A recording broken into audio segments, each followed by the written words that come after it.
Queen Elizabeth of York was the most successful Tudor consort. She was good-natured, supportive of her husband and also very pretty. But what were her real looks? Allegedly, she had blonde hair and blue eyes. But do her depictions support this? No. Not at all.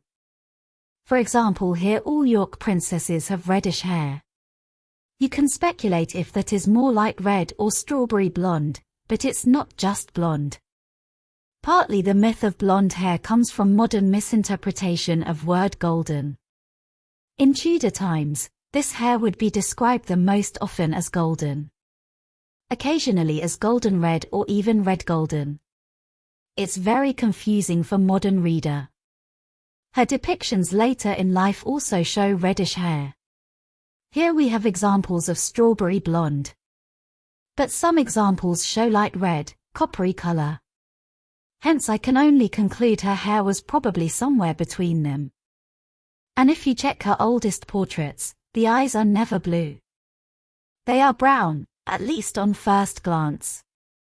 On second glance the exact shades suggest the eyes might have been brown-grey variant of hazel.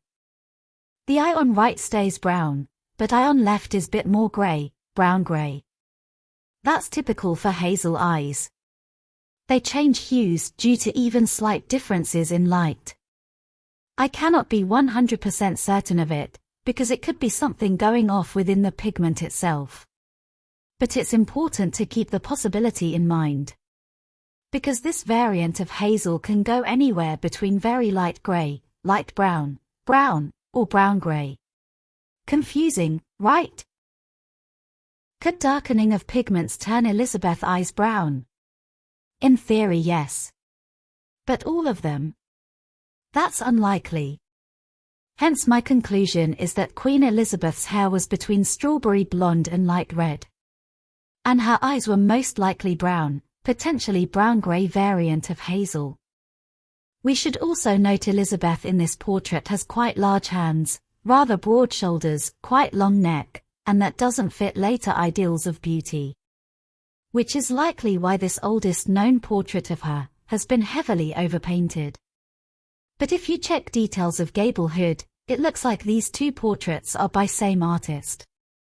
Though it's hard to notice due to overgilding, they have same puzzle-like pattern in part around the face. And features in this portrait are a bit distorted due to cracking. But in my opinion the bigger issue is overpainting of back of gable hood. Thankfully this is one of the few portraits where you can see the original line beneath the overpaint. Thus I was able to alter it back, to way it is supposed to look. Gable hoods are not meant to be flat at back. Not even very early gable hoods. They developed from short hennin. In Tudor times this headwear was not called gable hood, but frontlets and bonnet. Bonnet is essential part of gable hood.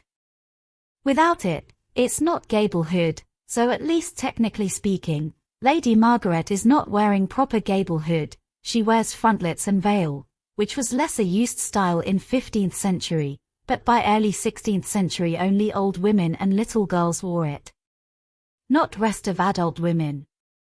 Part of reason for confusion is amount of hair under Lady Margaret's veil, she had lots of it. I will speak about the matter more in separate video. But beware, all portraits of Elizabeth of York are based upon her around year 1500. They are completely unsuitable for scenes from early reign of Henry VII. Thank you for watching.